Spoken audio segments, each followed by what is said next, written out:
kata Allah, aku menitipkan masalah ini bukan ingin membuat kehidupanmu bermasalah, tapi meningkatkan kualitas hidupmu supaya lebih baik kemudian hari. Karena itulah ketika aku berikan, tak mungkin aku titipkan kalau engkau tak mampu.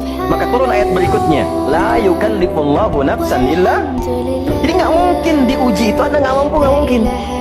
Jadi kalau Anda datang ke sini sekarang sedang punya masalah, seberat apapun, itu tandanya Anda yang mampu. Saya tidak. Saya tidak dititipi itu oleh Allah karena saya belum mampu. Anda mampu. Kalau Allah percaya kepada Anda, kenapa Anda pesimis? Lalu katakan, inna ma'al usri yusra. Bahasa kitanya begini, pasti berakhir, pasti selesai, gak ada yang ada solusinya. Kalau sedang punya persoalan, tanamkan itu dalam jiwa. Makanya disebut al-insyirah, sesuatu yang lapang. Kalau kita menerima dan mengatakan seberat apapun pasti selesai, gak mungkin Allah tinggalkan. Tanamkan pada jiwa.